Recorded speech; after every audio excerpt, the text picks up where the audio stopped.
नमस्कार दोस्तों, साहित्य समाधान के मंच से मैं डॉक्टर रीता गौड़ आपका हार्दिक स्वागत करती हूं, अभिनंदन करती हूं। दोस्तों, पिछले सत्र में हमने घनानंद कवित्त के प्रारंभिक 5 छंदों पर, 5 कवित्तों पर बात की थी और आज के सत्र में हम उसके आगे के 5 कवित्तों पर बात करेंगे। तो चलिए शुरू करते हैं आज का सत्र। छठा छंद। भोरते सांझ लो कानन ओर निहारती, बावरी नैकुन हारती।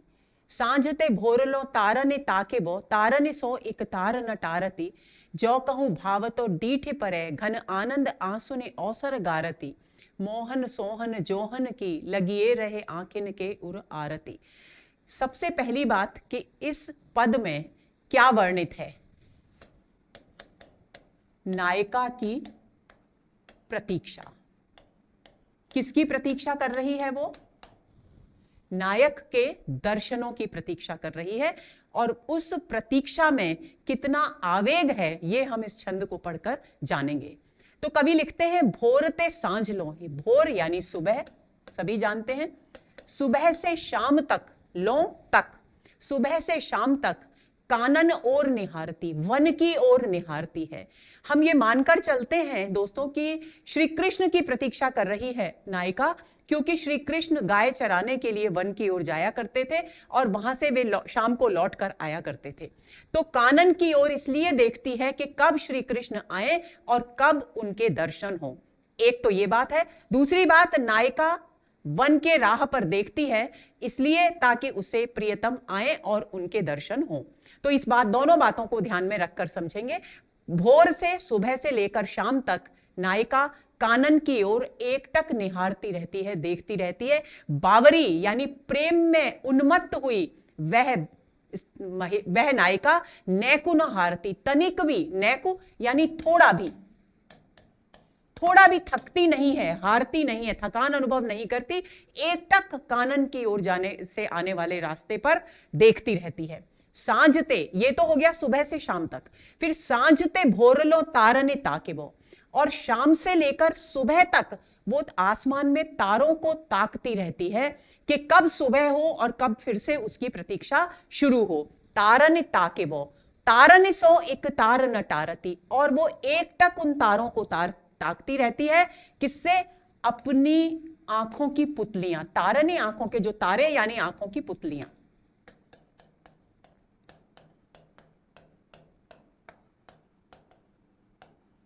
आंखों की पुतलियों से एकटक वो तारों को ताकती रहती है। यानी कौन सा अलंकार हो गया? यमक। एक शब्द की आवृत्ति और अर्थ भिन्न है। एक तारनी यानी तारे आसमान के, और तारनी यानी आंखों का तारा यानी पुतली। तारनी ताकेबो, तारनी सो एक तार न टारती। एक पल के लिए भी वो अपनी आंखों की पुतलियों को तारों की ओर देखने से हटाती नहीं है। जो कहूं भावतो दीठे परे, और इसी बीच जबकि वो प्रतीक्षारत है, इसी बीच यदि भावतो यानी प्रियतम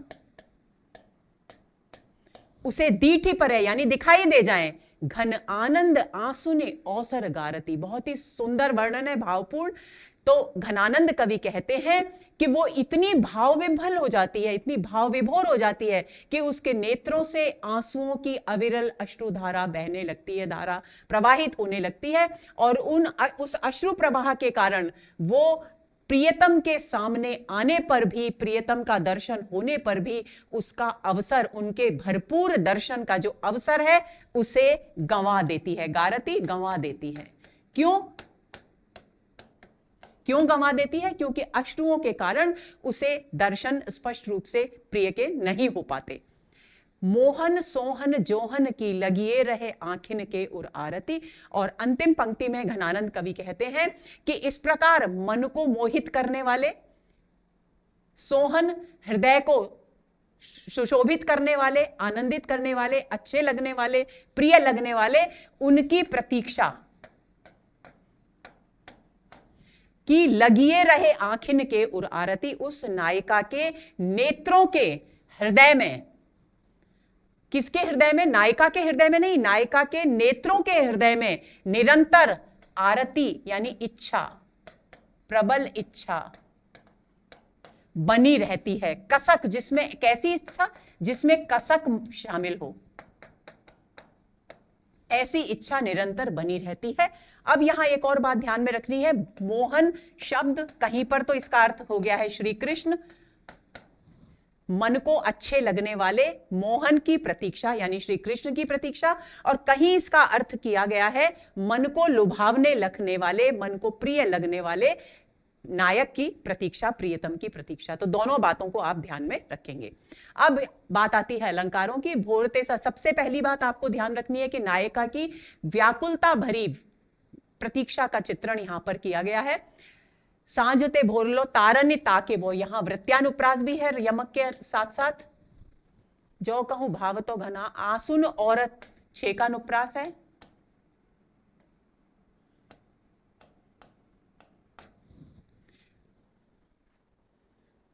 आखिन के उर आरती, यहां भी छेकानुप्रास है। आगे चलते हैं। भय अति निठुर मिटाए पहचान डारी, यही दुख हमें जक लगी हाय हाय है। तुम तो निपट निर्दयी गई भूल सुधे, हमें सूल सेलन सो क्यों हूं न भुलाए है। मीठे मीठे बोल बोले ठगी पहले तो तब, अब जिए जारत कहो दो कौन न्याय है। सुनी है कि नाही यह प्रगट कहावत जू, काहो कल पाए है सो कैसे कल पाए है। यहां पर प्रिय की निष्ठुरता का वर्णन।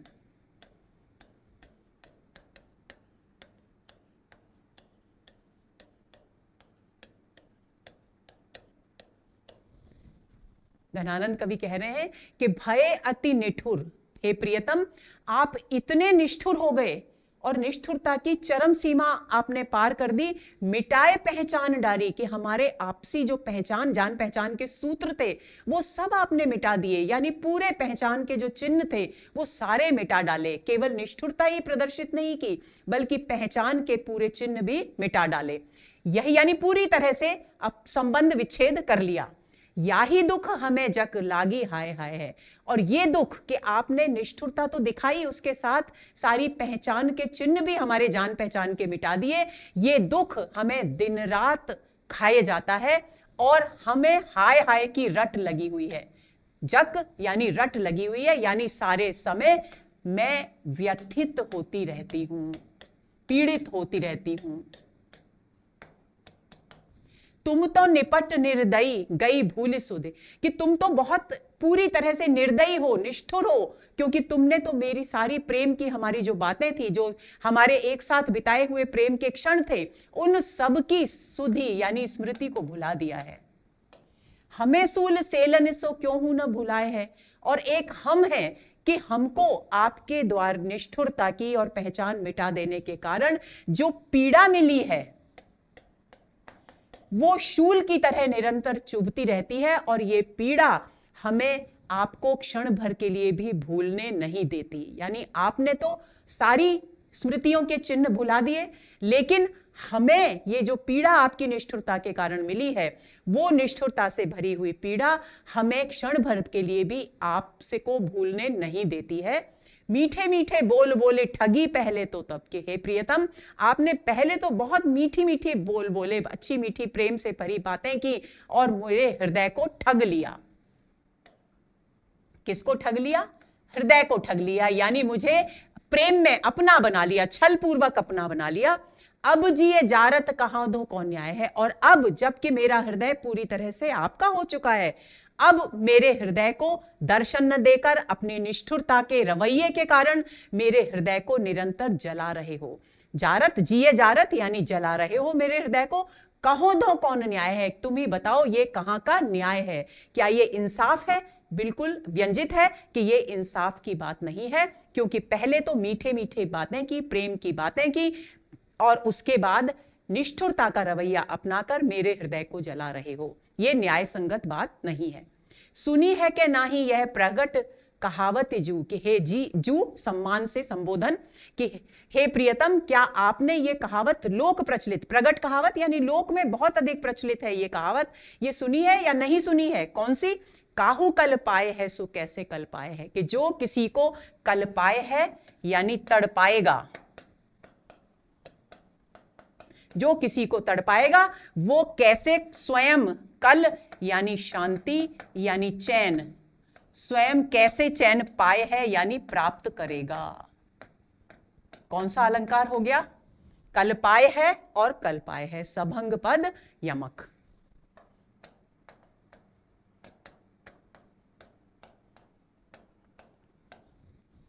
तो प्रियतम की निष्ठुरता का यहां पर वर्णन किया गया है। अब अलंकारों की बात करते हैं। भय हति निठुर मिठाए पहचान डारी, यही दुख हमें जक लगी, हाय हाय पुनरुक्ति। प्रकाश निपट निर्दयी छेकानुप्रास, सूल सेलन सो वृत्यानुप्रास, मीठे मीठे पुनरुक्ति,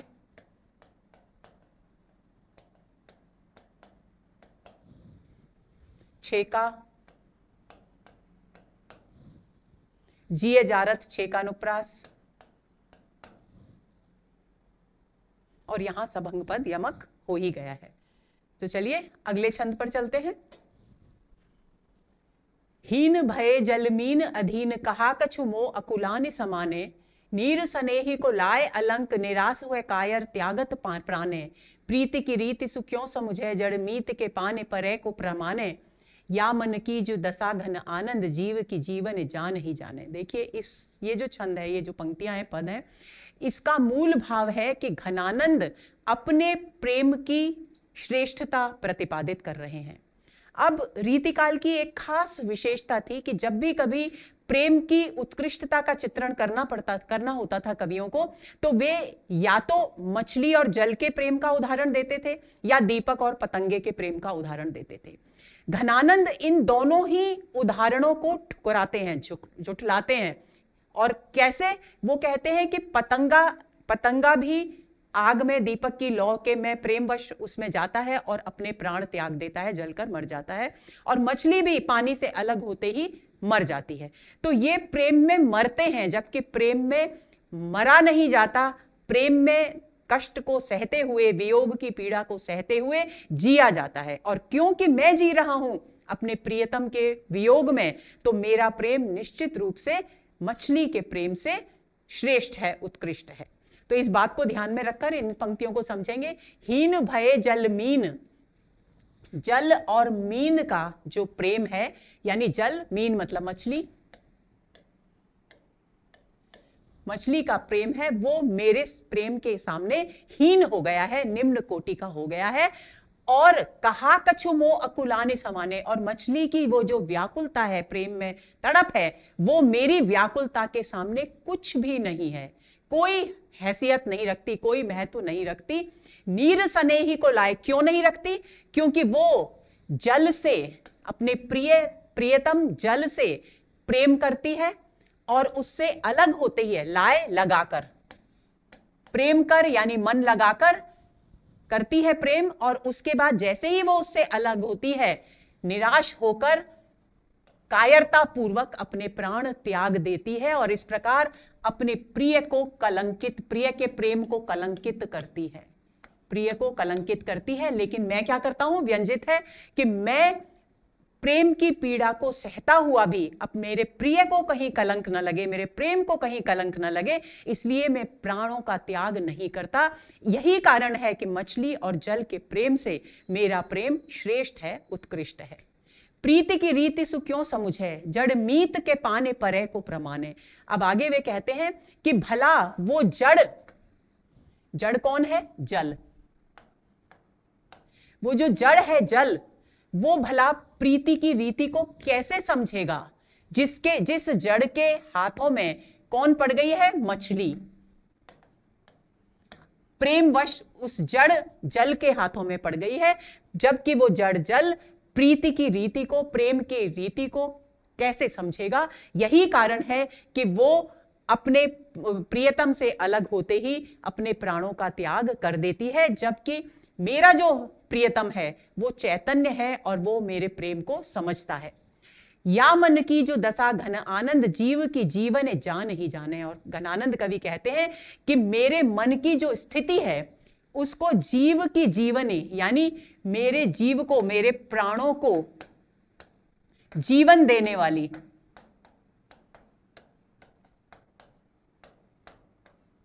जान यानी सुजान, ही जानती है, यानी मेरे हृदय की पीड़ा को, मेरे हृदय की व्यथा को, मेरे हृदय को जीवन देने वाली सुजान ही समझ सकती है, अन्य कोई समझ नहीं सकता। अब इस बात को, इस पंक्ति को ध्यान में रखकर इसे समझेंगे तो आपको अच्छी तरह समझ में आ जाएगा क्यों समझ सकती है सुजान, क्योंकि वो चैतन्य है। और जल क्यों नहीं समझ पाता मछली की पीड़ा, क्योंकि वो चैतन्य नहीं है, कवि ने उसे कहा है जड़। तो जड़ के हाथों में, जड़ प्रियतम के हाथों में पड़ गई है, इसलिए वो उसकी संवेदना को, उसके प्रेम के आवेग को समझ नहीं पाता। अब बात आती है यहां पर सबसे पहली महत्वपूर्ण बात, यहां व्यतिरेक अलंकार है।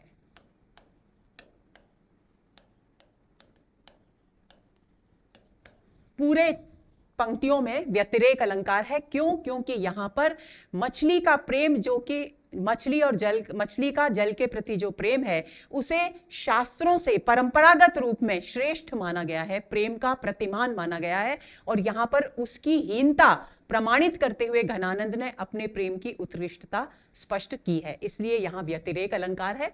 अब दूसरी बात, नीर सनेही को लाए निराश है, प्रीति की रीति सु क्यों समझे, जड़ मीत के पाने परे को प्रमाणे, वृत्यानुप्रास अलंकार है।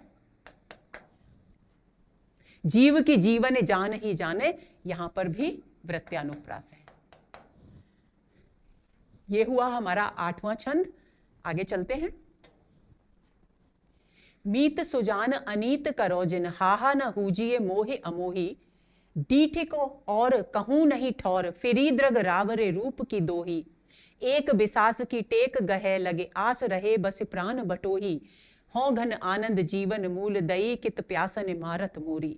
घनानंद कवि कहते हैं, यहां पर भी अपनी वेदना का वर्णन कवि कर रहे हैं, क्योंकि प्रियतम दर्शन नहीं दे रहे हैं, प्रियतम अमोही निर्मोही हो गए हैं, उसी के कारण जो व्यथा है कवि की, उसे वो अभिव्यक्त कर रहे हैं। वो कह रहे हैं, मीत सुजान, हे मेरे प्रियतम। मीत वैसे मित्र का शब्द है, बना हुआ शब्द है, तद्भव है, लेकिन यहां पर मीत से लिया जाएगा प्रियतम। हे मेरे प्रियतम सुजान, अनीत कर रहे हो, ऐसी अनीति यानी अन्याय, अन्याय कर रहे हो, ये अन्याय मत करो। हाहा न ऊजिए मोहे अमोही, हे मुझसे पहले तो प्रेम किया, मोहे मुझे मोहित किया, और फिर अब कैसे हो गए हो, निर्मोही हो गए हो। ऐसे निर्मोही मत बनिए कि मैं हाहा करने पर, यानी दुख में डूबने के लिए विवश हो जाऊं। एक बार फिर से समझ लेंगे। मीत सुजान, कवि घनानंद कहते हैं कि हे मेरे प्रियतम सुजान, आप मेरे प्रति जो निष्ठुर रवैया अपना रहे हैं, ऐसा अन्याय मेरे साथ मत कीजिए। क्यों? क्योंकि आपने पहले तो मुझे अपने प्रेम से मुग्ध कर लिया और अब मेरे प्रति निर्मोही हो रहे हैं। यह उचित नहीं है। यदि आप ऐसे निर्मोही होंगे, हुजिए यानी मत होइए, यदि आप इस तरह से निर्मोही होंगे तो मेरा हृदय हाहाकार कर उठेगा, यानी दुख में डूब जाएगा। तो हाहा में यहां वीप्सा अलंकार है। वीप्सा अलंकार दोस्तों वहां होता है जहां खेद, आश्चर्य आदि, घृणा आदि भावों को, दुख आदि भावों को अभिव्यक्त करने के लिए किसी भी शब्द की आवृत्ति की जाती है, वहां वीप्सा अलंकार होता है। पुनरुक्ति प्रकाश से कैसे भिन्न है? पुनरुक्ति प्रकाश में अर्थ से कोई संबंध नहीं होता, केवल शब्दों की आवृत्ति प्रधान होती है। यहां पर भाव प्रधान होता है, यह बात आपको ध्यान में रखनी है। मोहे अमोही, यहां पर सभंग पद यमक है और विरोधाभास भी है।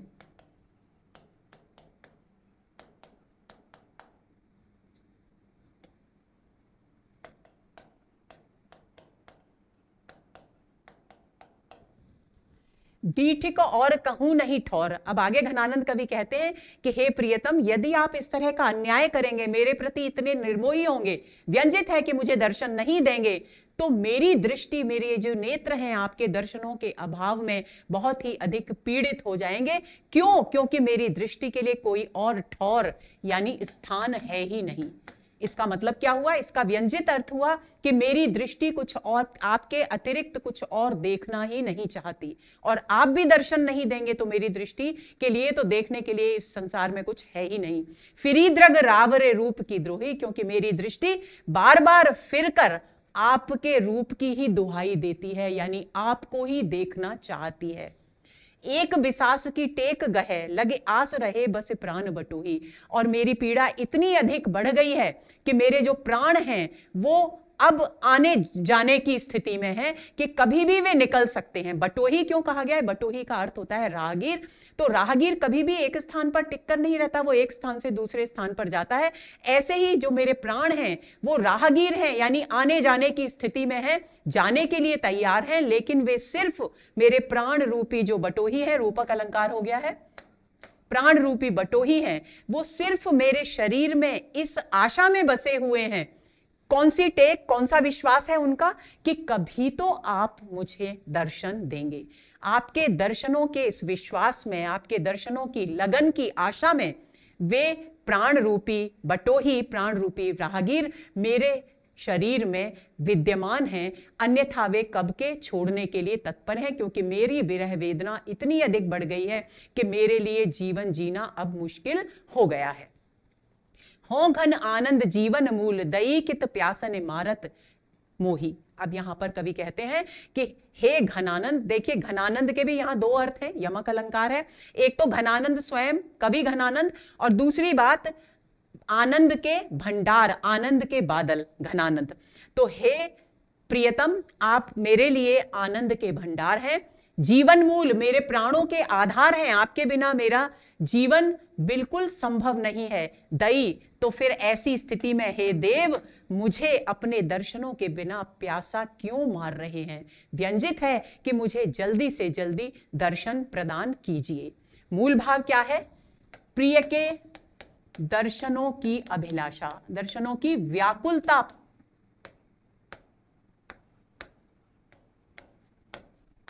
भरी अभिलाषा का चित्रण।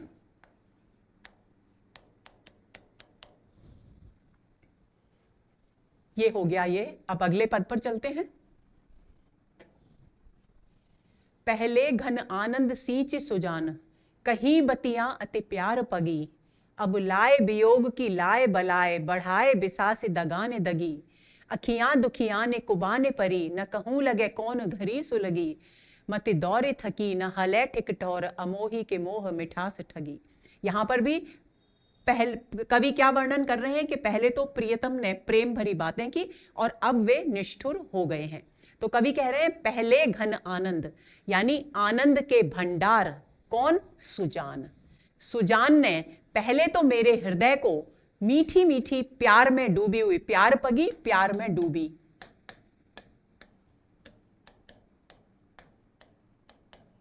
डूबी बातें कर आनंद से सींचा मेरे हृदय को। अब लाए, लेकिन अब उनका रुख बदल गया है। अब लाए यानी लगाकर। वियोग की लाए, इस लाए का अर्थ है अग्नि। कौन सा अलंकार हो गया? यमक।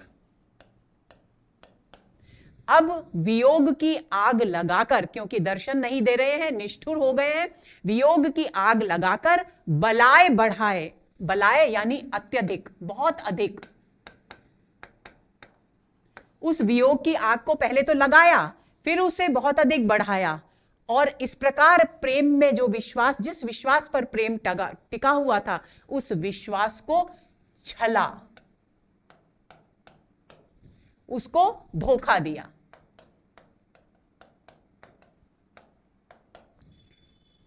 अखियां दुखियां ने कुबाने परी, न कहूं लगे कौन घड़ी सुलगी। कवि कहते हैं कि न जाने कौन सी घड़ी में, कौन सा वो क्षण था जबकि मेरी आंखें किससे? प्रियतम के दर्शनों से, प्रियतम के रूप सौंदर्य से लग गई, यानी प्रेम कर बैठी। सुलगी यानी प्रेम कर बैठी, अनुरक्त हो गई। न जाने वो कौन सी घड़ी थी कि मेरे ये नेत्र प्रियतम के सौंदर्य से, रूप सौंदर्य से प्रेम कर बैठे। अब इन्हें, मेरी इन नेत्रों को, ये जो कि दुख में डूबे हुए हैं, कौन से? वियोग के दुख में, क्योंकि प्रियतम के दर्शन नहीं हो पा रहे हैं। ऐसी दुखियारी मेरी जो आंखें हैं, न जाने कौन सी घड़ी में प्रियतम के सौंदर्य, रूप सौंदर्य से प्रेम कर बैठी कि अब इनको कुबाने, बुरी आदत पड़ गई है। कौन सी बुरी आदत पड़ गई है कि ये प्रियतम के अतिरिक्त किसी और के दर्शन करना ही नहीं चाहती। परी न कहूं लगे कि इनको ये बुरी आदत पड़ गई है कि ये केवल हर क्षण हर घड़ी प्रियतम के ही दर्शन करना चाहती है, कहीं अन्यत्र ये लगती ही नहीं, अर्थात कहीं अन्यत्र देखना इन्हें रुचिकर नहीं लगता, ये देखती ही नहीं। मत दौड़ थकी, कवि कहते हैं कि मेरी तो बुद्धि दौड़ दौड़ कर थक गई है, ना हले ठिकठौर, यानी मेरी बुद्धि भी प्रेम में इतनी जड़ हो गई है कि वो भी अपने स्थान से 1 इंच भी इधर उधर हिलती नहीं है। अभिप्राय क्या है कि मेरे नेत्र प्रिय के दर्शन करना चाहते हैं, मेरी बुद्धि हर क्षण केवल प्रिय का चिंतन ही करना चाहती है। अमोही के मोह मिठास ठगी, और इस प्रकार जो निर्मोही प्रियतम है,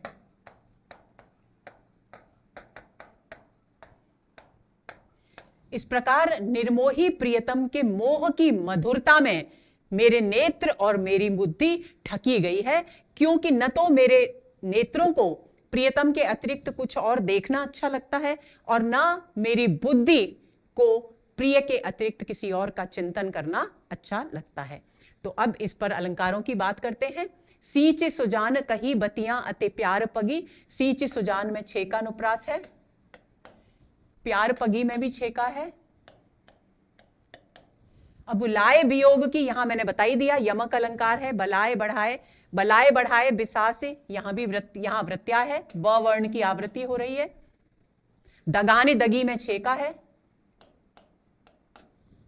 अखियां दुखियाने कुबाने परी, न कहूं लगे कौन घरी सुलगी, मति दौरे थकी न हले ठिकटौर, अमोही के मोह मिठास ठगी। मोह मिठास ठगी, यहां भी विरोधाभास अलंकार है कि किसके मोह की मिठास में ठगी गई है, अमोही के। तो 2 विरोधी स्थितियां हो गई, इसलिए यहां विरोधाभास अलंकार है और साथ में यहां पर 6 का अनुप्रास भी है। तो दोस्तों ये हुआ हमारा आज का सत्र, और हमने आज के सत्र में 6 से लेकर 10 तक के छंदों पर, घनानंद के छंदों पर बात की। उम्मीद करती हूं कि ये सभी छंद, इनके अर्थ, इनका मूल भाव, इनमें जो अलंकार हैं वो सब आपको अच्छी तरह समझ में आ गए होंगे। अगले सत्र के इंतजार में रहिए। नमस्कार।